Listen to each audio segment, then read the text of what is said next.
Units and dimensions నుంచి ఒక problem ఈ విధంగా ఉంది. The viscosity eta of a gas is determined by its density D, molecular velocity C and its mean free path L. So ఒక gas యొక్క viscosity అనేది ఈ మూడు విషయాలపై డిపెండ్ అయి ఉంది. డెన్సిటీ మీద, మాలిక్యులర్ వెలాసిటీ మీద, మీన్ ఫ్రీ పాత్ మీద డిపెండ్ అయి ఉంది. అంటే వాటి ఆధారంగా దీన్ని మనం డిఫైన్ చేస్తాము. అడుగుతున్నారు, అట్లా ఇస్తున్నారు. Then eta by DCL has the dimensional formula. So ఈ ఫంక్షన్కి డైమెన్షనల్ ఫార్ములా ఎలా ఉంటుందని చెప్పేసి అడుగుతున్నారు వాళ్ళు. సో ముందుగా ఈటా బై డిసిఎల్ ఈ ఫంక్షన్ యొక్క డైమెన్షనల్ ఫార్ములా తెలియాలంటే ప్రతి ఒక్క ఆబ్జెక్ట్కి మనకు డైమెన్షనల్ ఫార్ములా తెలియాలి. సో మరి ముందుగా మనం ఈటా అనే దానికి సంబంధించిన డైమెన్షనల్ ఫార్ములా ఎలా వస్తుంది అనేది చూసినట్లయితే దానికి సంబంధించిన ఫార్ములా ఏదైనా ఫార్ములా విస్కాసిటీకి సంబంధించినటువంటి ఏదైనా ఒక ఫార్ములా నేను F is equal to eta into A into DV by dx విస్కాసిటీకి సంబంధించినటువంటి one of the formula. So ఈ ఫార్ములా ద్వారా మనం విస్కాసిటీ యొక్క డైమెన్షనల్ ఫార్ములా మనం క్యాలిక్యులేట్ చేసుకోవచ్చు. సో మనకి ఈటాకి సంబంధించిన డైమెన్షనల్ ఫార్ములా కావాలి కాబట్టి సో ఈ రెండు కూడా లెఫ్ట్ సైడ్ వచ్చేస్తే F by A into DV by DX. Okay, so force యొక్క డైమెన్షనల్ ఫార్ములా ఎలా ఉంటుంది? F is equal to MA కదా, ఎం అంటే మాస్ అంటే ఎం, సో ఏ అంటే యాక్సలరేషన్. యాక్సలరేషన్ యొక్క డైమెన్షనల్ ఫార్ములా ఏంటి? ఎల్ బై టీ స్క్వేర్ అంటే m power 1 l power 1 t power -2 అనేది ఫోర్స్ యొక్క డైమెన్షనల్ ఫార్ములా. ఇక్కడ ఏ అంటే ఏరియా. సో ఏరియా అంటే అర్థం ఏంటి? జనరల్గా లెంత్ ఇంటూ బ్రెడ్త్ అంటే రెండు కూడా డిస్టెన్సే. అంటే ఏరియా యొక్క డైమెన్షనల్ ఫార్ములా వచ్చేసి ఎల్ స్క్వేర్. ఇక్కడ డివి బై డిఎక్స్ అని ఉంది. డివి బై డిఎక్స్ అంటే అర్థం ఏంటి? ఇది ఒక వెలాసిటీ గ్రేడియంట్. వెలాసిటీ గ్రేడియంట్ ఇక్కడ డివి అంటే చేంజ్ ఇన్ వెలాసిటీ, డిఎక్స్ అంటే చేంజ్ ఇన్ డిస్టెన్స్. వెలాసిటీని చేంజ్ ఇన్ డిస్టెన్స్ తోటి మనం మెజర్ చేస్తున్నాం. Derivative of velocity with respect to derivative of distance. Okay, so దీన్ని మనం వెలాసిటీ గ్రేడియంట్గా ట్రీట్ చేస్తాము. అంటే పైన వెలాసిటీ కింద డిస్టెన్స్. పైన వెలాసిటీ అంటే డైమెన్షనల్ ఫార్ములా ఏముంటుంది? ఎల్ బై టీ అంటే L T power -1, L power 1 T power -1.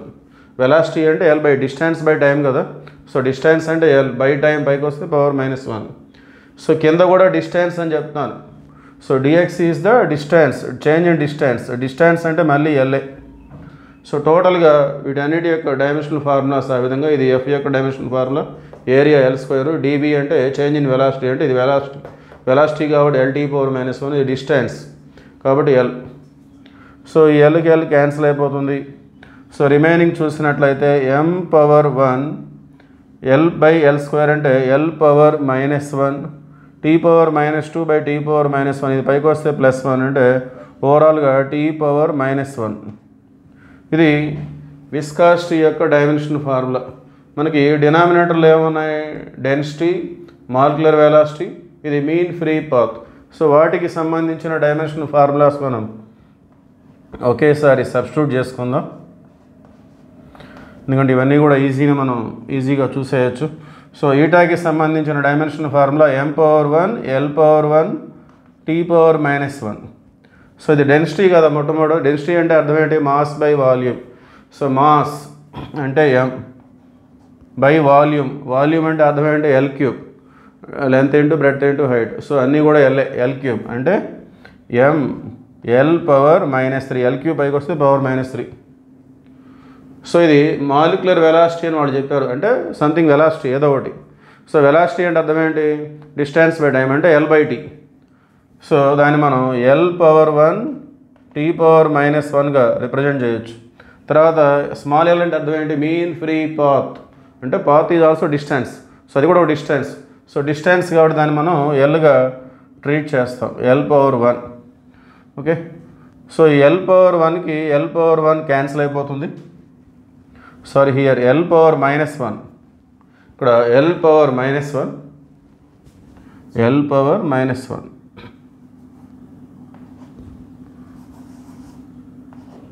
So L power 1.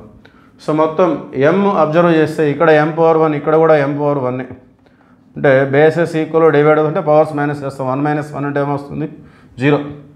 So ఇక్కడ l⁻³ into l⁻1 into l⁻1 l into l l². So l⁻³ into l² అంటే l⁻−1 వస్తుంది. న్యూమరేటర్లో l⁻−1 డినామినేటర్లో l⁻−1. So ఓవరాల్గా ఏమవుతుంది అది so l⁻0. So -3 ఇది 1 + 1 2. So -3 + 2 అంటే -1. So l⁻−1/l⁻−1 means l⁻0. t⁻−1/t⁻−1. So it is also t⁻0. Okay. So ఫైనల్గా dimension formula of η/dCl. So ఈ ఫంక్షన్కి సంబంధించిన dimension formula m⁻0 l⁻0 t⁻0. So observe చేస్తే మనకి ఆప్షన్ సి